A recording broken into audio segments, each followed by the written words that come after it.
வணக்கம் அன்பு நண்பர்களே. திமுகவுடைய முன்னாள் மத்திய அமைச்சர் மூத்த நிர்வாகி திரு டிஆர் பாலு அவர்கள் தற்போதைய மத்திய இணையமைச்சர் தமிழ்நாடு பாஜகவின் முன்னாள் மாநில தலைவர் திரு எல் முருகன் அவர்களை பார்த்து அன்ஃபிட் அமைச்சர் அப்படிங்கிற ஒரு விமர்சனத்தை வச்சுருக்காரு. அந்த விமர்சனத்துக்கு தமிழக பாஜக தலைவர் அண்ணாமலை அவர்கள் ரொம்ப கடுமையான எதிர் விமர்சனம் பண்ணார். இது ஏற்றுக்கவே முடியாது. டிஆர் பாலு அவர்கள் பொது இடத்துல எல் முருகன் அவர்கள்கிட்ட மன்னிப்பு கேட்கணும். அவர் அவரை மட்டும் சொல்லலை, அவருடைய சமூகத்தையே சொல்லியிருக்காரு. அதே மாதிரி மற்ற பாஜக கட்சி தலைவர்கள் அத்தனை பேருமே இதுக்கு கடுமையான கண்டனம் தெரிவிச்சிருக்காங்க. டிஆர் பாலு இது மாதிரிலாம் பேசுகிறதெல்லாம் இது முதல் தடவை கிடையாதுங்க. ஏன்னா அவங்கள பொறுத்த வரைக்கும் அவங்கெல்லாம் உயர்ந்த இடத்துல இருக்கக்கூடியவர்கள். எப்பவுமே எம்பியாக இருக்கார், எப்பவுமே மத்திய அமைச்சராக இருக்கார், திமுக கழகத்துடைய ஒரு டாப் பர்சனாக இருக்கார். அப்படிங்கிற போது அந்த திமிர் அவருக்கு எப்பவுமே இருக்கும். பத்திரிகையாளர்களை மதிக்க மாட்டாங்க, கட்சிக்காரங்களை மதிக்க மாட்டாங்க, யாரையுமே மதிக்காத ஒரு நபர் தான் டிஆர் பாலு. அந்த வயசுக்குரிய முதிர்வு அவர்கிட்ட கிடையாது அப்படிங்கிறது தான் உண்மை. ஏன்னா இந்த திமிர் பேச்சு தொடர்ந்து நடந்துக்கிட்டே தான் இருக்குது. பாஜக தலைவர் அண்ணாமலை அவர்கள் இதுக்கு இவ்வளவு தூரம் ரியாக்ட் பண்ணணுமா அப்படின்னு கேட்டால், இந்த மாதிரியான ரியாக்ஷன் இருந்தால் தான் இவங்க பேசுகிறது நிற்கும். நீங்கள் அதைத்தான் புரிஞ்சுக்கணும். எல் முருகனை பேசிட்டு அவங்க பாட்டு கடந்து போயிடலாம், யாரை வேணாலும் என்ன வேணாலும் பேசலாம் அப்படிங்கிற ஒரு நிலைமை தான் திமுக காரங்ககிட்ட இருக்குது. அவங்களே பெண் சுதந்திரம், பெண் கல்வி இப்படியெல்லாம் பேசுவாங்க. ஆனால் எதிர்கட்சிகளை சேர்ந்த பெண்களை மிக மிக கீழ்த்தரமாக இழிவாக பேசிட்டு கடந்து போகிறது யாருன்னா இவங்க தான். மதச்சார்பின்மைன்னு பேசிட்டு இந்து மதத்தை மட்டும் தொடர்ந்து தவறாக பேசிகிட்டே இருக்கிறது யார் அப்படின்னு பார்த்தா அதுவும் இவங்க தான். பட்டியலின சகோதரர்கள் அப்படின்னு சொல்லுவாங்க. ஆனால் இவங்க ஆட்சியில் பட்டியலின சகோதரர்களுக்கு ஏதாவது நடந்தது அப்படின்னா அப்போ வாயை மூடிட்டு பேசாமல் போயிடுவாங்க. இந்த மாதிரி இந்த இரட்டை நிலைப்பாடு இருக்கிற இந்த திமுக கட்சிக்காரங்களை இந்த கடுமையாக கண்டித்து இனிமேல் இன்னொரு தடவை இவங்க இந்த மாதிரி பேசாத மாதிரி பண்ணணும். அதற்கு அண்ணாமலை அவர்கள் சொல்லியிருக்கிறது தான் கரெக்டு. இனிமேல் எங்கே டிஆர் பாலு போனாலுமே பாஜக கட்சிக்காரங்க அவருக்கு கருப்பு கொடி காட்டுவாங்க. அவர் ஒழுங்கு மரியாதையாக எல் முருகன் அவர்கள்கிட்ட பொது இடத்துல மன்னிப்பு கேட்கணும் அப்படின்னு சொல்லியிருக்காரு. இது உண்மையிலேயே இது வரவேற்கணும். ஏன்னா அன்ஃபிட் அமைச்சர் அப்படிங்கிறது எல் முருகன் கிடையாது. உண்மையிலேயே சொல்லப்போனால் டிஆர் பாலு தான் ரியலி அன்ஃபிட் அமைச்சர். அவரால் தமிழ்நாட்டுக்கு ஏதாவது ஒரு பிரயோஜனம் இருக்கா அப்படின்னு அவரால் லிஸ்ட் போட முடியுமா? இத்தனை வருஷமாக எம்பியாக இருந்திருக்காரு, ராஜ்யசபா எம்பியாக இருந்திருக்காரு, இப்போ தேர்தலில் நின்று ஜெயிச்சிருக்காரு, மத்திய அமைச்சராக இருந்திருக்காரு. ஏதாவது ஒரு விஷயம் தமிழ்நாட்டுக்கு நான் தான் இதெல்லாம் கொண்டு வந்தேன் அப்படின்னு அவரால் சொல்ல முடியுமா? சொல்லவே முடியாது. ஏன்னா அவர் கொண்டு வந்தது எல்லாமே அவருடைய கட்சிக்கும் அவருக்குமான நலத்திட்டங்களை மட்டும்தான் அவர் கொண்டு வந்தார். அதனால தான் ரியல் அன்ஃபிட் அமைச்சர் யாருன்னா டிஆர் பாலு அவர்கள் தான். ஒரு அன்ஃபிட் கட்சி, ஒரு அன்ஃபிட் ஆட்சி நடந்துட்டு இருக்கிற போது முன்னாள் அன்ஃபிட் அமைச்சர் டிஆர் பாலு இப்படி பேசிகிட்டு இருக்கிறத கடுமையாக கண்டிக்கணும். அடுத்தது திமுகவுடைய மூத்த நிர்வாகி, வயதில் மூத்தவர், அனுபவத்தில் மூத்தவர், அனைத்திலும் மூத்தவர் யார் அப்படின்னா திரு துரைமுருகன் அவர்கள். துரைமுருகன் பற்றி பார்த்திங்கன்னா அவர் இப்போ எம்ஜிஆர் காலத்துலேருந்து அரசியல் பண்ணிகிட்டு இருக்கக்கூடியவர், எம்ஜிஆரால் கண்டெடுத்து வளர்க்கப்பட்டவர் அப்படிங்கிறது எல்லாமே சொல்லுவாங்க. அவர் இப்போ வரைக்கும் திமுகவுக்கு மிக மிக விசுவாசமாக இருக்கக்கூடிய நபர். அவர்கிட்ட மைக்க நீட்டின பத்திரிகைக்காரங்க தமிழகம் பொருளாதாரத்தில் பின்தங்கி இருக்கிறது அப்படின்னு அண்ணாமலை சொல்லியிருக்காரு, அதுக்கு என்ன சொல்கிறீங்க அப்படின்னு துரைமுருகன்கிட்ட கேட்டிருக்காங்க. அவர் உடனே யார் சொன்னா அப்படின்னு கேட்டவுடனே அண்ணாமலைங்க அப்படின்னு சொன்ன உடனே அவர் என்ன எக்கனாமிஸ்டா அப்படின்னு ஒரு வார்த்தையை கேட்டு விட்டுறாரு. அந்த கேள்வியை அப்படியே எடுத்துகிட்டு அண்ணாமலை அவர்கள்ட்ட, சார் துரைமுருகன் இந்த மாதிரி சொன்னார் அப்படின்னு சொன்ன உடனே அண்ணாமலை அவர்கள் வெடிச்சிட்டார். ஆமாங்க, எனக்கு ஃபினான்ஸ் தெரியும், நான் எம்பிஏ ஃபினான்ஸ் படிச்சிருக்கேன், ஐஏஎம்மில் படிச்சிருக்கேன், 10 லட்சம் பேர் எழுதின கேட் தேர்வில் 96% மார்க் வாங்கி நான் பாஸ் பண்ணியிருக்கேன், ஒரு பட்ஜெட் டாக்குமெண்ட்ரி படிக்க தெரியும், ஃபிஸ்கல் டெபிசிட்னா என்னன்னு தெரியும், இந்த மாநிலம் எதை நோக்கி போய் கொண்டிருக்கிறதுன்னு எனக்கு தெரியும், எனக்கு ஃபினான்ஸ் தெரியும், ஏன்னா நான் அதுதான் படிச்சிருக்கேன். துரைமுருகன் அவர்களை விட எனக்கு நல்லா ஃபினான்ஸ் தெரியும், மேபி மற்ற அந்த துறையில் இருக்கிறவங்கள விட எனக்கு கொஞ்சம் குறைவாக தெரிஞ்சிருக்கலாம், ஆனால் எனக்கு நல்லா தெரியும் அப்படின்னு அவர் பதில் சொன்ன உடனே அது ஒரு மிகப்பெரிய வைரல் ஆகிடுச்சு. ஒரு படித்தவங்களை பார்த்து அவர் என்ன பெரிய எக்கனாமிஸ்டா, உனக்கு என்ன பெரிய பொருளாதார அறிவு இருக்கா அப்படின்னா அந்த மாதிரி கேட்குறது, அந்த மாதிரி எதிரில் இருக்கிறவங்கள கீழ்த்தரமாக நடத்துறது, எதிரில் இருக்கிறவங்கள அவமானப்படுத்துறது எல்லாமே பார்த்திங்க அப்படின்னா திமுகவோட டிஎன்ஏலே இருக்குது. அதற்கு ஒரு மிக தரமான ஒரு பதிலடியை தான் அண்ணாமலை அவர்கள் கொடுத்துருக்காரு. சரி, இதுக்கப்புறம் அடுத்தது அடுத்த நாள் மறுபடியும் துரைமுருகன் அவர்கள்கிட்ட வேறு ஏதோ பேட்டி கேட்க போயிருக்காங்க. சார் இந்த மாதிரி நிகழ்ச்சியை பற்றி சொல்லுங்கள் அப்படின்னு சொன்ன உடனே ரொம்ப துரைமுருகன் அங்கிள் பயங்கர அலர்ட் ஆகிட்டார். ஆமாம் ஆமாம், நீங்கள் என்கிட்ட வந்து எதாவது பேசுவேன், அதை கொண்டு போய் வேறு எங்கேயாவது எதாவது சொல்லுவேன், உங்களை பற்றியெல்லாம் எனக்கு தெரியும் அப்படின்னு சொல்லி வண்டி எடுத்துகிட்டு போயிட்டே இருந்துட்டார். அடித்த அடி அப்படி. அப்புறம் வந்து வேறு என்ன பண்ண முடியும், இருக்கிற மரியாதையாவது காப்பாற்றிக்கலாமே அப்படின்னு துரைமுருகன் நினைக்கிறதுல தப்பு ஒன்றும் இல்லையே. அடுத்தது திமுகவின் ஸ்டார் பேச்சாளர், கொள்கை பரப்பு செயலாளர் திரு ராசா அவர்கள். அவர் என்ன பேசினார்? மேடையில் மைக் கிடச்சா அவர் என்ன வேணாலும் பேசுவாருங்கிறது எல்லாத்துக்குமே தெரியும். எவ்வளோ கொச்சையாக வேணாலும் பேசுவார், எவ்வளோ அசிங்கமாக வேணாலும் பேசுவார்.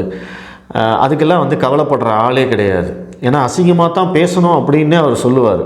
அவரே மேடையில் பேசினது தாங்க, நான் ஒன்றும் புதுசாக சொல்லலை. இந்த தடவை என்ன பண்ணியிருக்காரு அப்படின்னா, ஏதோ ஒரு மேடையில் பேசுகிற போது வந்து எம்ஜிஆரை பற்றி பேசியிருக்காரு.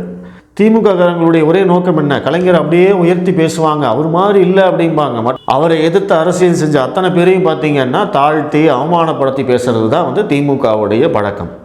அதே மாதிரி திரு ராசா அவர்களும் என்ன பண்ணியிருக்காரு அப்படின்னா, எம்ஜிஆர் வந்து ஒரு லூஸு அப்படின்னு ஒரு வார்த்தையை பயன்படுத்துகிறார். எம்ஜிஆர் முதல்வரானதுக்கப்புறமா அவர் மறையிற வரைக்கும் திமுகவால் ஜெயிக்க முடியல, அதுதான் உண்மை.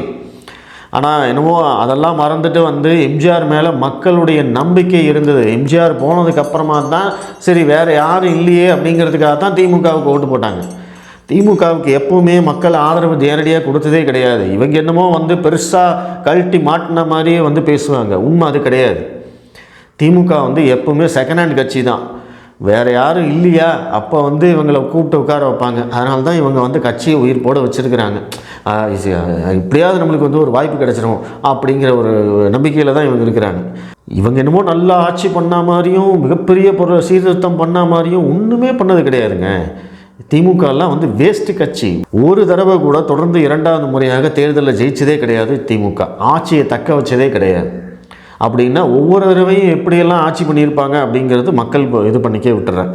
எம்ஜிஆரை வந்து ஒரு லூஸு அப்படின்னு சொல்லிட்டாங்க அப்படின்னா உண்மையிலேயே யாருக்கு கோபம் வரணும்? அதிமுகவுக்கு கோபம் வரணும்.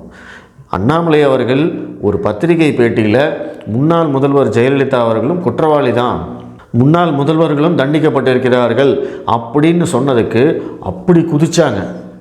உண்மைதானே, ஜெயலலிதா அவர்கள் தவறு செஞ்சுருக்காங்கல்ல, நீதிமன்ற தீர்ப்பு வந்திருக்கு இல்லையா, அவங்க தானே A1 குற்றவாளி. இந்த A1 குற்றவாளின்னு சொல்லி திமுக வார்த்தைக்கு வார்த்தை சொல்லிகிட்டே இருக்காங்களே.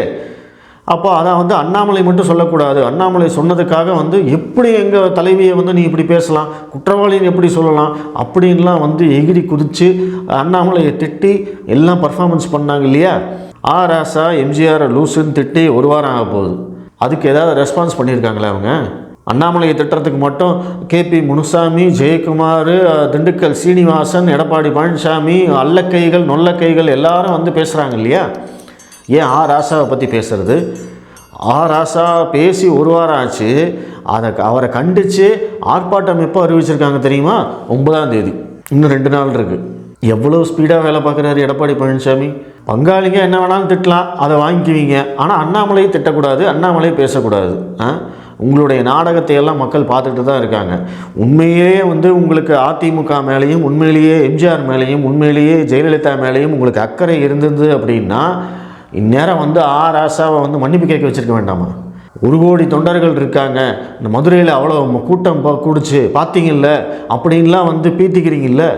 அப்போ அந்த கூட்டத்தையெல்லாம் வச்சுக்கிட்டு எம்ஜிஆரோடைய ஃபோட்டோ போட்டு ஓட்டு வாங்க தெரியும், ஜெயலலிதாவோட ஃபோட்டோ போட்டு ஓட்டு வாங்க தெரியும். ஆனால் அவங்கள அவமானப்படுத்தி யாராவது பேசினாங்க அப்படின்னா அங்கே மட்டும் பம்பிட்டு நிற்பீங்க. இதுதானே உங்களோட இரட்டை நிலைப்பாடு. இதையும் மக்கள் பார்த்துக்கிட்டு தான் இருக்காங்க. அடுத்தது திராவிட இளவரசர் உதயநிதி ஸ்டாலின் அவர்கள். உதயநிதி ஸ்டாலின் வந்து அடிக்கடி காணாமல் போயிடுறாரு. நீங்கள் இதை பார்க்குறம்போது யோசிச்சுக்கோங்க. அவருடைய ஒரு மேடை பேச்சுக்கும் அவருடைய ஒரு பொது நிகழ்வுக்கும் அடுத்த பொது நிகழ்வுக்கும் அடுத்த மேடை பேச்சுக்கும் பார்த்தீங்க அப்படின்னா ஏகப்பட்ட கேப் இருக்குது. இப்போ அண்ணாமலை எடுத்துக்கிட்டிங்க அப்படின்னா அவர் வந்து காலையில் ஒரு ப்ரெஸ் மீட் கொடுக்குறாரு, சாயந்தரம் ஒரு ப்ரெஸ் மீட் கொடுக்குறாரு, டெய்லி வந்து நடைப்பயணம் போகிறாரு. அப்படி நடைப்பயணம் போலியா ஏதோ ஒரு நிகழ்ச்சியில் போய் கலந்துக்கிறாரு. இல்லைன்னா காலையில் நடைபயணம் போகிறாரு. அன்னைக்கு சாயந்தரமே பார்த்தீங்கன்னா சென்னையில் வந்து பாஜகவுடைய தேர்தல் அலுவலகம் திறப்பு விழா அப்படின்னு சொல்லி அங்கே போய் கலந்துக்கிறாரு. அங்கே மேடையில் பேசுகிறாரு, நடைபயணத்தில் வந்து மேடையில் பேசுகிறாரு. டெய்லி வந்து ட்விட்டரில், ஃபேஸ்புக்கில் எல்லாத்துலேயுமே ஆக்டிவாக இருக்கார். எல்லாருடைய குற்றச்சாட்டுக்கும் வந்து ஒரு பதில் சொல்கிறாரு. நம்ம சீமான் கூட பார்த்தீங்க அப்படின்னா தொடர்ந்து வந்து ஆக்டிவாக இருக்கார். அவரும் தினமும் வந்து பத்திரிகையாளர்கள் சந்திக்கிறாரு, அங்கே இங்கேன்னு போயிட்டு இருக்காரு. அவரையும் நம்ம பார்க்குறோம். ஆனால் உதயநிதி ஸ்டாலின் வந்து ஒரு இளம் தலைவர், இளைஞர் அணியோட தலைவர், அடுத்த முதல்வர் அப்படிங்கிற இடத்துல இருக்கக்கூடிய உதயநிதி ஸ்டாலின் அவர்கள் இவ்வளவு வந்து கேப் விட்டு, இவ்வளோ சோம்பேறித்தனமாக வந்து தொடர்ந்து வந்து நிகழ்ச்சிகளில் கலந்துக்கிட்டு, தொடர்ந்து கட்சி மீட்டிங்களில் கலந்துக்கிட்டு, தொடர்ந்து வந்து அரசு சார்பான நிகழ்ச்சிகளில் கலந்துக்கிட்டு ஆக்டிவாக இருக்க வேண்டிய உதயநிதி ஸ்டாலின் ரொம்ப ரொம்ப சோர்வாக இருக்கார், ரொம்ப ஸ்லோவாக இருக்கார் அப்படிங்கிறது தான் வந்து பல பேருடைய குற்றச்சாட்டாக இருக்குது. சேலத்தில் இளைஞர் அணி மாநாடு நடந்ததுலேருந்து எடுத்துக்கிட்டிங்க அப்படின்னா கிட்டத்தட்ட வந்து ஒரு 10 நாளைக்கு மேலே ஆச்சு. இந்த 10 நாளாக வந்து ஒரு 2-3 நிகழ்ச்சிகளில் கூட அவர் வந்து பெருசாக கலந்துட்டுருக்க மாட்டார். அந்தளவுக்கு வந்து ஸ்லோவாக இருக்கார். அப்படி வந்து அவர் கலந்து கொண்ட ஒரு நிகழ்ச்சியில் சென்னையில் மறுபடியும் வந்து வாய்ச்சவடால் விட்டுருக்காரு உதயநிதி ஸ்டாலின். நான் வந்து சனாதானம் பற்றி பேசினதை வந்து திரும்ப எடுத்துக்க மாட்டேனா, அதுக்காக மன்னிப்பு கேட்க மாட்டேன், நான் பேசினது சரிதான் அப்படின்லாம் வந்து மறுபடியும் பேசியிருக்காரு. சரிதான்னா கோர்ட்டில் போய் சொல்லுங்கள். கோர்ட்டில் போய் வந்து நான் பேசினது சரிதான்னு சொல்லியிருக்கணுமா இல்லையா? நீங்கள் கோர்ட்டில் போய் என்ன சொன்னீங்க? நான் வந்து அமைச்சராக பேசலை, தனிநபராக பேசினேன். அது கேஸ் கிடையாது. நீங்கள் அமைச்சராக பேசுனீங்களா, தனிநபராக பேசுனீங்களா, உதயநிதியாக பேசுனீங்களா, இல்லை உதயநிதி ஸ்டாலினாக பேசுனீங்களா, சின்னவராக பேசுனீங்களா, இல்லை இளைய கலைஞராக பேசுனீங்களா, வாழும் பெரியாராக பேசுனீங்களா, இல்லை நடிகர் உதயநிதி ஸ்டாலினாக பேசுனீங்களா, இல்லை தயாரிப்பாளர் உதயநிதி ஸ்டாலினாக பேசுனீங்களா, அதெல்லாம் கேஸ் கிடையாது.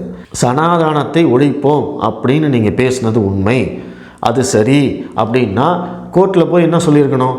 ஆமாம், நான் தான் பேசினேன், நான் பேசினதில் என்ன தப்பு அப்படின்னு நீங்கள் கேட்டிருந்தீங்கன்னா நீங்கள் வீரன் சூரன் அப்படின்லாம் சொல்லலாம். ஆனால் கோர்ட்டில் போய் என்ன சொன்னீங்க? அவர் வந்து அமைச்சராக பேசலை, அவர் வந்து தனிநபராக தான் பேசினார், அங்கே வந்து அமைச்சராக கலந்துக்கல அப்படிங்கிற மாதிரி நீங்கள் போய் உருட்டினீங்க இல்லையா? இப்போ மறுபடியும் வந்து இங்கே வந்து ஒரு வாய்ச்சவடால். ஏன்னா இந்த பாட்னா கோர்ட்லேருந்து நோட்டீஸ் வந்திருக்குது. அதுக்கு வந்து ஏதாவது ஒரு பதில் சொல்லணுமா இல்லையா? அதுக்கு வந்து ஒரு நெரேட்டிவ் க்ரியேட் பண்ணணுமா இல்லையா? அதுக்காக வந்து சனாதனத்தை ஒழிப்போம்னு நான் பேசினதுக்கு சரிதான், எங்களுக்கு எங்கும் சமம், எதிலும் சமம், எல்லாரும் சமம், சமத்துவம் தான் எங்களுடைய குறிக்கோள் அப்படிங்கிற மாதிரிலாம் நிறைய வாய்ச்சவடால் விட்டுருக்காரு. சரி, அதற்கு வந்து என்ன எதிர்வினை வருது அப்படிங்கிறத நம்ம பார்க்கலாம். கூடவே அவர் என்ன சொல்லியிருக்காரு அப்படின்னா, சென்னை வெள்ளத்திலிருந்து மக்களை 2 நாட்களில் மீட்டிருக்கிறோம் அப்படிங்கிறத சொல்லியிருக்காரு. 2 நாட்களில் மீட்டுட்டீங்க அப்படின்னா எதுக்கு சார் உங்கள் அப்பா வீட்டை காசை கேட்குறீங்க? எதுக்கு நிவாரணம் வேணும்? எதுக்கு நிதி வேணும்? சென்னையில் தான் ஒன்றுமே இல்லையே, நீங்கள் தான் வந்து மீட்டுட்டீங்களே, மக்கள்லாம் வந்து சந்தோஷமாக இருக்காங்க இல்லையா? அப்புறம் எதுக்கு வந்து நிவாரண காசு? மத்திய அரசு காசு தரலன்னு ஏன் வந்து கதறீங்க, ஏன் அடறீங்க? நியாயமான கேள்வி தானே இது. வாயை திறந்த பொய்யை தவிர வேறு எதுவுமே பேசாத திமுக ஆட்சியில் வேறு என்ன எதிர்பார்க்க முடியும்? நன்றி.